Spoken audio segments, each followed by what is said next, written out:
Hello friends, I am Nisha from Nisa's kitchen. Welcome to our channel. ഇന്ന് നമുക്ക് വളരെ special ആയിട്ടുള്ള ഒരു ബിരിയാണി റെസിപ്പി നോക്കാം. സോയ ചങ്ക്സ് ബിരിയാണി ഉണ്ടാക്കാനായിട്ട് വളരെ എളുപ്പമുള്ള ടേസ്റ്റുള്ള ഒരു ബിരിയാണിയാണിത്. റെസിപ്പി ട്രൈ ചെയ്ത് നോക്കുക. ഇഷ്ടമായിട്ടുണ്ടെങ്കിൽ മറക്കാതെ ചാനൽ സബ്സ്ക്രൈബ് ചെയ്യണം. അതുപോലെ നമ്മുടെ എല്ലാ അപ്ഡേറ്റ്സും റെഗുലറായിട്ട് കിട്ടാൻ ബെല്ലൈക്കോൺ പ്രസ് ചെയ്യുക. ആവശ്യമായ ingredients: basmati rice 2 glass. 20 minute rice soak ചെയ്ത് വെച്ച ശേഷം നന്നായിട്ട് വാഷ് ചെയ്ത് വെള്ളം ഡ്രെയിൻ ചെയ്തെടുക്കുക. Soya chunks 100 gram. 2 വലിയ സവോള കനം കുറച്ച് അരിഞ്ഞെടുത്തത്. മീഡിയം സൈസിലുള്ള സവോള ഒരെണ്ണം. ഇത് നീളത്തിൽ കനം കുറച്ച് അരിഞ്ഞെടുക്കുക.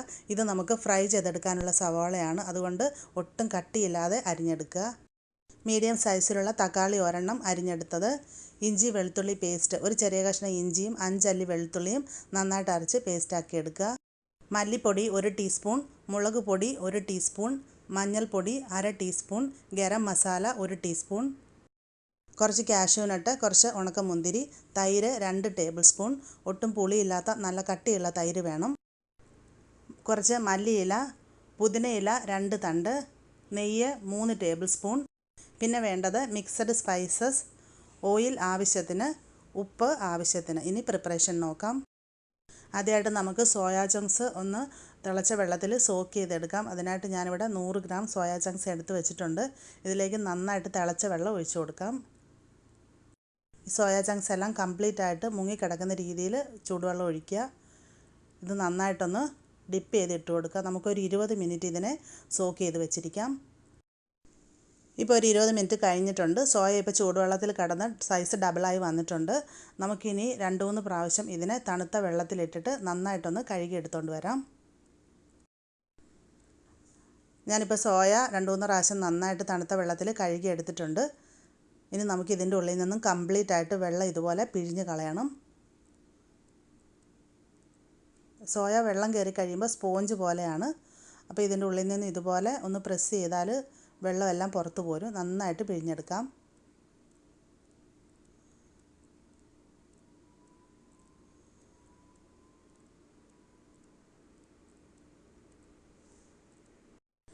ഞാനിപ്പോൾ മുഴുവനും സോയയും പിഴിഞ്ഞെടുത്ത് കഴിഞ്ഞു. നമുക്കിനി ഇതിനെ ഒന്ന് കട്ട് ചെയ്തെടുക്കാം. ഇതിപ്പോൾ നമ്മൾ വെള്ളത്തിലിട്ടത് കൊണ്ട് ഡബിൾ സൈസായി വന്നതാണ്. ഇതിനെ ഇതുപോലെ ഒന്ന് രണ്ടായിട്ട് മുറിച്ചെടുക്കാം. ഒരുപാട് ചെറുതായിട്ട് കട്ട് ചെയ്യേണ്ട ആവശ്യമില്ല. ബിരിയാണിക്ക് ആയതുകൊണ്ട് ഒരുപാട് ചെറുതായി പോകണ്ട.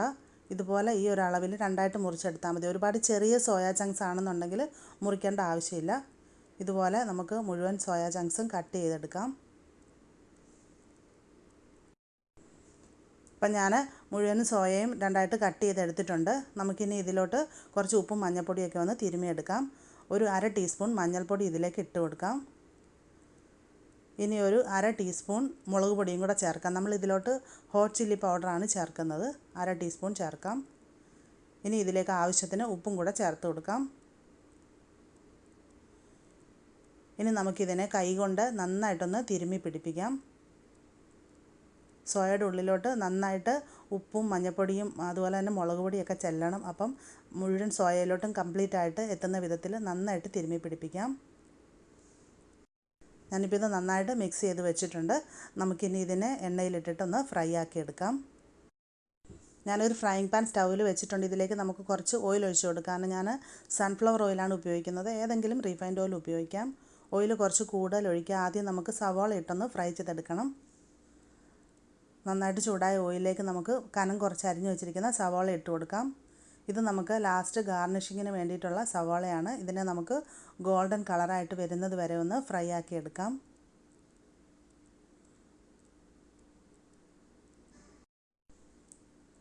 ഇപ്പോൾ സവാള ഗോൾഡൻ കളറായി വന്നിട്ടുണ്ട്. ഈ ഒരു കളർ ആകുമ്പോൾ തന്നെ ഇതിനെ ഓയിലിൽ നിന്ന് കോരി മാറ്റുക. അല്ലെന്നുണ്ടെങ്കിൽ ഇത് ഒരുപാട് മൂത്ത് പോവും.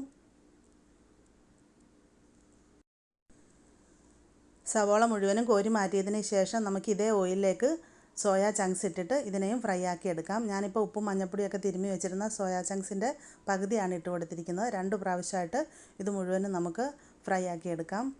മീഡിയം ഹീറ്റിലിട്ടിട്ട് വേണം ഫ്രൈ ചെയ്യാനായിട്ട്.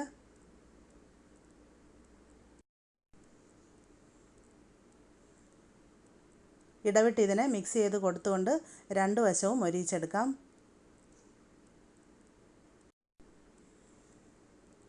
ഇപ്പോൾ നമ്മുടെ സോയ ആവശ്യത്തിന് ഫ്രൈ ആയി വന്നിട്ടുണ്ട്.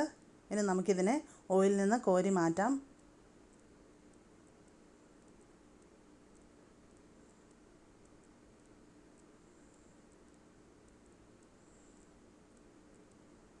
ഇനി നമുക്കിതിലോട്ട് ബാക്കിയിരിക്കുന്ന സോയയും കൂടി ഇട്ടിട്ട് ഫ്രൈ ആക്കി എടുക്കാം.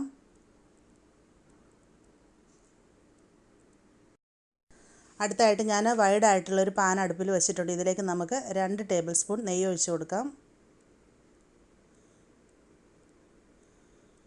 നെയ്യ് കംപ്ലീറ്റ് ആയിട്ട് മെൽറ്റായി വരണം.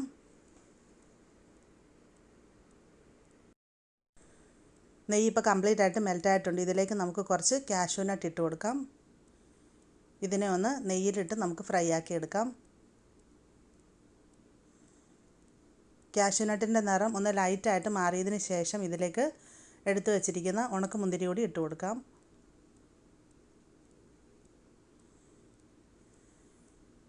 ഇത് രണ്ടും കൂടെ നമുക്ക് ഫ്രൈ ആക്കി എടുക്കാം.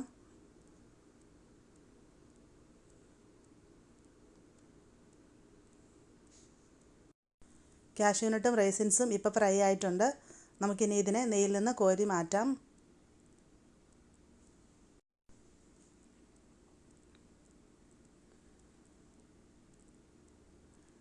നമുക്കിനി ഈ ബാലൻസ് നെയ്യിലേക്ക് എടുത്തു വച്ചിരിക്കുന്ന സ്പൈസസ് ഇട്ട് കൊടുക്കാം. ഞാൻ 2-3 ഏലക്കയും ഒരു 2-3 ഗ്രാമ്പും 2 ചെറിയ പീസ് കറുവാപ്പട്ടയും ഒരു ബേ ലീഫുമാണ് എടുത്തിരിക്കുന്നത്. ഇനി നമുക്ക് ഈ സ്പൈസസ് ഒന്ന് ചൂടാക്കിയെടുക്കാം. ഇനി ഇതിലേക്ക് നമുക്ക് ജിഞ്ചർ ഗാർലിക് പേസ്റ്റ് ചേർക്കാം. അരിഞ്ഞു വച്ചിരിക്കുന്ന 2 സവോള ചേർക്കാം.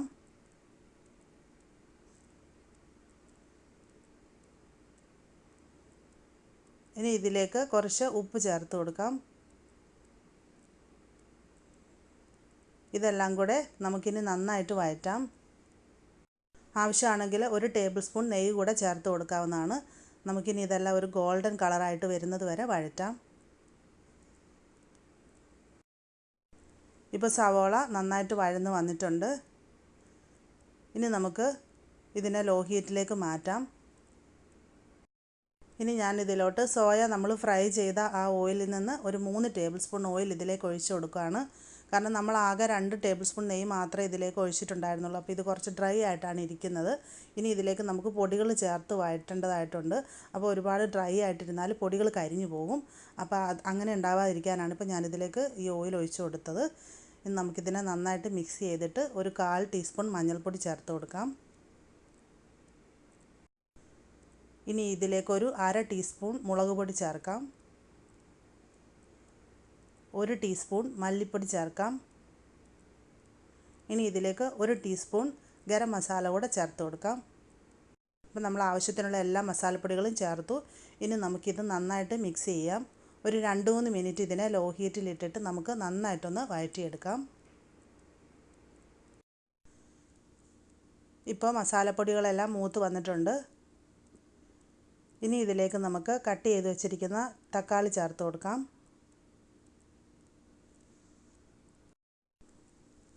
ഇനി ഇതെല്ലാം കൂടെ നന്നായിട്ട് മിക്സ് ആക്കാം. തക്കാളി ഇനി നന്നായിട്ടൊന്ന് വെന്ത് ഉടഞ്ഞ് വരണം. അപ്പോൾ നമുക്കിതിനെ മൂടി വെച്ചിട്ട് മീഡിയം ഹീറ്റിൽ ഒരു 2-3 മിനിറ്റ് ഒന്ന് കുക്ക് ചെയ്യാം. ഇപ്പോൾ 2-3 മിനിറ്റ് കഴിഞ്ഞിട്ടുണ്ട്. അടുപ്പ് മാറ്റാം. ഇപ്പോൾ ടൊമാറ്റോ നന്നായിട്ട് വെന്ത് ഉടഞ്ഞ് വന്നിട്ടുണ്ട്. ഇതിനെ നന്നായിട്ടൊന്ന് മിക്സ് ചെയ്ത് കൊടുക്കാം. മിക്സ് ചെയ്യുന്ന കൂട്ടത്തിൽ തവി വെച്ചിട്ട് ഇതുപോലെ തക്കാളി ഒന്ന് ഉടച്ച് കൊടുക്കണം.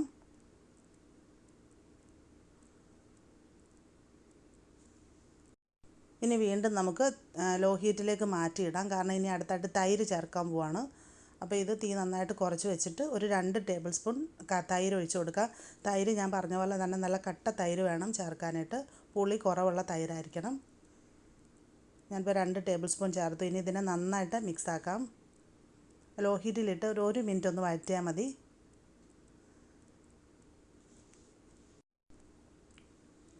ഇനി ഇതിലേക്ക് നമുക്ക് കുറച്ച് മല്ലിയില ചേർക്കാം. മല്ലിയില ഒരു കൈപ്പിടിയോളം മല്ലിയില ചേർക്കണം.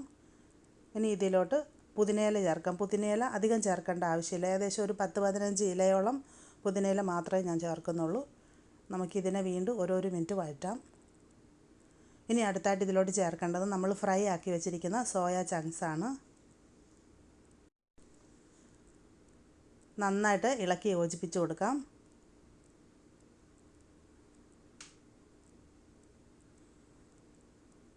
ഒരു 2 മിനിറ്റ് ഇതിനെ നന്നായിട്ടൊന്ന് വഴറ്റിയെടുക്കണം. ഇപ്പം നമ്മളൊരു 2 മിനിറ്റ് സോയ ചങ്ക്സ് വഴറ്റി. ഇനി ഇതിലേക്ക് നമുക്ക് വെള്ളം ചേർത്ത് കൊടുക്കാം. നമ്മൾ 2 ഗ്ലാസ് ബസ്മതി റൈസാണ് എടുത്തിട്ടുള്ളത്. ഞാൻ ഈ ഒരു കപ്പിനാണ് 2 ഗ്ലാസ് റൈസ് എടുത്തത്. അപ്പോൾ ഇതേ കപ്പിൽ തന്നെ 1 ഗ്ലാസ് റൈസിന് നമുക്ക് 1.25 ഗ്ലാസ് വെള്ളം എന്ന കണക്കിലാണ് വേണ്ടത്. അപ്പോൾ ചേർക്കേണ്ടത് 2.5 ഗ്ലാസ് വെള്ളമാണ്. ഞാൻ പക്ഷേ ഇതിലോട്ട് 2.25 ഗ്ലാസ് വെള്ളം ഒഴിക്കുന്നുണ്ട്. കാരണം സോയയാണ്, സോയ കുറച്ച് വെള്ളം വലിച്ചെടുക്കും. അപ്പോൾ ഒരു 1/4 ഗ്ലാസ് വെള്ളം കൂട്ടി ഒഴിച്ചു കൊടുക്കാം. നന്നായിട്ട് മിക്സ് ചെയ്യാം. ഇനി നമുക്കിതൊന്ന് തിളയ്ക്കുന്നവരെ വെയിറ്റ് ചെയ്യാം. ഇപ്പോൾ ഇത് നന്നായിട്ട് തിളച്ച് വന്നിട്ടുണ്ട്. ഇനി നമുക്കിതിലോട്ട് കഴുകി നമ്മൾ വെള്ളം മാറ്റി വെച്ചിരിക്കുന്ന ബസ്മതി റൈസ് ഇട്ട് കൊടുക്കാം.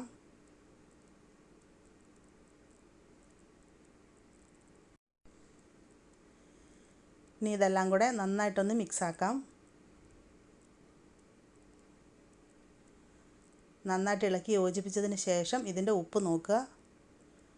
ആവശ്യത്തിന് ഉപ്പ് ഈ സമയത്ത് ചേർത്ത് കൊടുക്കണം. ഉപ്പ് ചേർത്തിട്ട് നന്നായിട്ട് മിക്സ് ചെയ്യാം. എന്നിട്ട് വീണ്ടും ഉപ്പ് നോക്കണം. നമ്മൾ അങ്ങനെ ഉപ്പ് നോക്കുമ്പോൾ ഈ വെള്ളത്തിന് ഉപ്പിൻ്റെ അളവ് കുറച്ച് മുന്നോട്ട് നിൽക്കണം. എന്നാലേ ബിരിയാണി വെന്ത് വരുമ്പോൾ റൈസിന് ആവശ്യത്തിന് ഉപ്പ് കാണുള്ളൂ. ഒന്നും കൂടി ഉപ്പ് നോക്കാം. ഇപ്പോൾ ഉപ്പ് കറക്റ്റാണ്. ഇനി നമുക്കിതിനെ മൂടി വെച്ച് മീഡിയം ഹീറ്റിൽ ഒരു 20 മിനിറ്റ് കുക്ക് ചെയ്യാം. 20 മിനിറ്റിനുള്ളിൽ റൈസ് കറക്റ്റായിട്ട് വെന്ത് വരും. ഇപ്പോൾ ഒരു 20 മിനിറ്റ് ആകാറായിട്ടുണ്ട്. അടപ്പ് മാറ്റാം. ഇപ്പം നമ്മുടെ റൈസിൻ്റെ ഉള്ളിലെ വെള്ളമൊക്കെ വറ്റി റൈസ് പെർഫെക്റ്റായിട്ട് വെന്ത് വന്നിട്ടുണ്ട്. കണ്ടില്ലേ, ഇതിൻ്റെ ഉള്ളിൽ ഒട്ടും വെള്ളമില്ല. അതുപോലെ തന്നെ വേവ് നല്ല കറക്റ്റാണ്. ഇപ്പോൾ ഇത് മിക്സ് ചെയ്യേണ്ട. നമുക്കിനി ഇതിലോട്ട് കുറച്ച് ഗാർണിഷിങ്ങിനുള്ള ഐറ്റംസൊക്കെ ഇട്ട ശേഷം പിന്നീട് മിക്സ് ചെയ്തെടുക്കാം. ഇതിലോട്ട് നമ്മൾ ഫ്രൈ ചെയ്ത് വെച്ചിരിക്കുന്ന കാഷ്യൂനട്ടും റേസിൻസും ഇട്ട് കൊടുക്കാം. ഞാൻ സ്റ്റൗ ഓഫ് ചെയ്തിട്ടുണ്ട്. ഫ്രൈ ചെയ്ത് വെച്ചിരിക്കുന്ന ഓനിയൻ ഇട്ട് കൊടുക്കാം.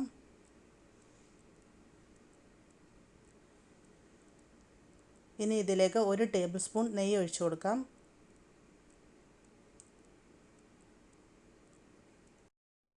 ഞാനിതിലേക്ക് ഒരു 5-6 തുള്ളി പൈനാപ്പിൾ എസൻസ് കൂടെ ഒഴിക്കുകയാണ്. ബിരിയാണി എസൻസോ പൈനാപ്പിൾ എസൻസോ നിങ്ങൾക്ക് ഇഷ്ടമുള്ളത് ഒരു ഫ്ലേവറിന് വേണ്ടിയിട്ട് ആഡ് ചെയ്യാം. ഇനി നമുക്കിതിനെ മൂടി വെച്ച് ഈ ഓഫായിട്ടുള്ള സ്റ്റൗവിൽ തന്നെ മൂടി വെച്ച് ഒരു 10 മിനിറ്റ് വെയിറ്റ് ചെയ്യാം. അതിന് ശേഷം നമുക്ക് സെർവ് ചെയ്യാം. ഇപ്പോൾ ഒരു 10 മിനിറ്റ് കൂടെ കഴിഞ്ഞിട്ടുണ്ട്. അടപ്പ് മാറ്റാം. ഇപ്പോൾ ഇതിൻ്റെ ഉള്ളിൽ നിന്ന് നല്ലൊരു ബിരിയാണിയുടെ സ്മെല്ല് വരുന്നുണ്ട്. ഇനി നമുക്കിത് നന്നായിട്ടൊന്ന് മിക്സ് ചെയ്ത് കൊടുക്കാം.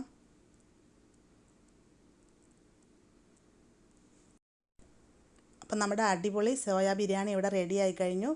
നമുക്കിനി ഇതിനെ സെർവിങ് പ്ലേറ്റിലേക്ക് മാറ്റാം. അപ്പോൾ എല്ലാവർക്കും ഈ സോയ ബിരിയാണിയുടെ റെസിപ്പി ഇഷ്ടമായിട്ടുണ്ടാവുമെന്ന് കരുതുന്നു. നമുക്കിതിനെ സാലഡ്, പപ്പടം, അച്ചാർ ഇതിൻ്റെ ഒപ്പം സെർവ് ചെയ്യാം. തീർച്ചയായിട്ടും ഒരു പ്രാവശ്യമെങ്കിലും നിങ്ങൾ ഈ റെസിപ്പി ഒന്ന് ട്രൈ ചെയ്ത് നോക്കണം. തീർച്ചയായിട്ടും നിങ്ങൾക്ക് ഇഷ്ടമാവും. വളരെ ചിലവ് കുറഞ്ഞ എന്നാൽ ടേസ്റ്റി ആയിട്ടുള്ള ഒരു ബിരിയാണിയാണിത്. ട്രൈ ചെയ്ത് നോക്കാനായിട്ട് മറക്കരുത്. ഇഷ്ടമായിട്ടുണ്ടെങ്കിൽ വീഡിയോയുടെ ലിങ്ക് നിങ്ങളുടെ ഫ്രണ്ട്സിനും കൂടെ ഷെയർ ചെയ്ത് കൊടുക്കുക. അതുപോലെ എല്ലാ അഭിപ്രായങ്ങളും നിർദ്ദേശങ്ങളും കമൻറ്റ് ബോക്സിൽ എഴുതി അറിയിക്കാനും മറക്കരുത്. താങ്ക്